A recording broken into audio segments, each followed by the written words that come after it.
Hello, I'm Alice Gerlach, and here's the latest update from Spectrum Autism News.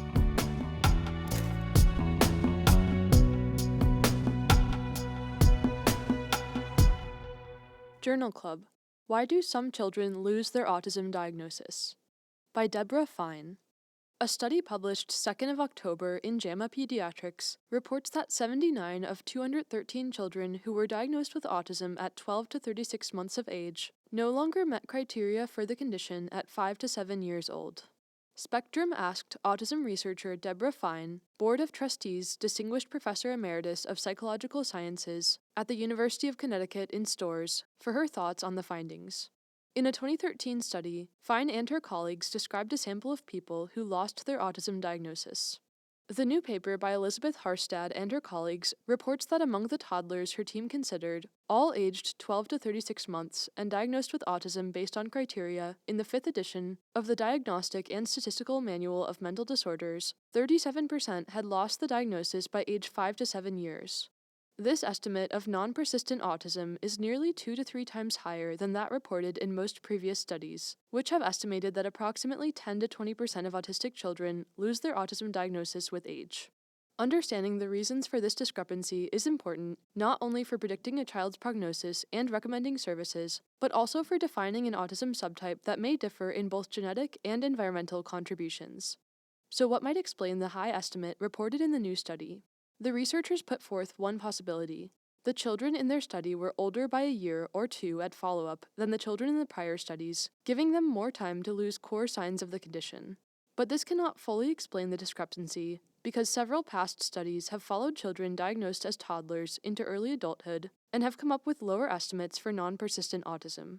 For example, a 2022 study by Rebecca Elias and Catherine Lord followed a cohort of 155 children diagnosed as toddlers and found that 13 of them, or 19%, lost the diagnosis by adulthood. Half lost the diagnosis after age 18. Harstad and her colleagues report that female sex and relatively high adaptive functioning at baseline significantly contributed to loss of diagnosis based on regression models that examined multiple factors. Although adaptive functioning alone reached significance as a predictor of persistent versus non-persistent autism, the data showed that the non-persistent group had higher scores on every cognitive and language measure at both baseline and follow-up. Scores from the Autism Diagnostic Observation Schedule were not available for the initial early diagnostic evaluation. This is unfortunate because having less obvious signs of autism to begin with is likely to also contribute to the non-persistence of autism. And the researchers mentioned the sex difference in the discussion, but perhaps underplayed it. 32% of the boys in the study, who, of course, predominated in the sample, showed non-persistence, compared with a whopping 61% of the girls. One other factor that is likely to have been quite important in these outcomes is intervention. The study was done at Boston Children's Hospital. Massachusetts in general, and Boston in particular, has a wealth of early intervention possibilities for autism. The study investigators don't make much of the fact that 197 of their 213 participants, or 92%, received therapy, primarily applied behavior analysis, ABA, but this seems quite important and quite different from what might be found in other regions of the United States. In fact, I might have concluded that the high prevalence of non-persistent autism and the high usage of ABA therapy in their sample serves as evidence for the effectiveness of ABA. One methodological strength of the study is that the investigators looked at demographic differences between participants and eligible non-participants. They found that Hispanic families were less likely than families from other racial and ethnic groups to enroll in the study. What's more, the children who participated had higher baseline cognitive and language scores than non-participants, and most of them were white and from affluent families with mothers who had higher education levels. The fact that many of the participants had to be assessed during the pandemic, when there may have been less interruption of in-person services for white and more affluent families, may also have increased the disparities in accessing effective therapies.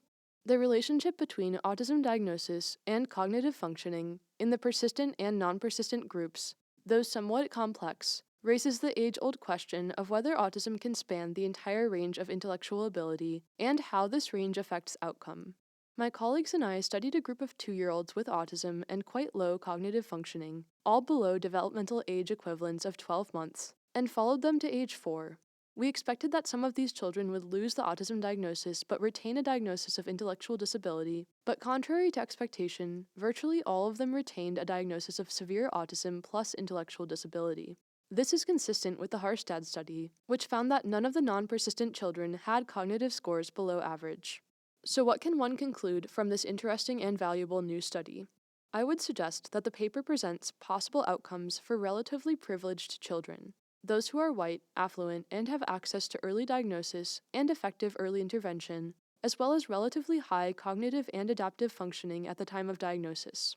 The prevalence of non-persistent autism in such a sample may therefore be viewed as the upper limit of what is possible given our current state of knowledge, but it may not generalize to broader populations that have more severely affected children, later diagnoses, fewer family resources or minority status, or live in regions with less effective intervention available.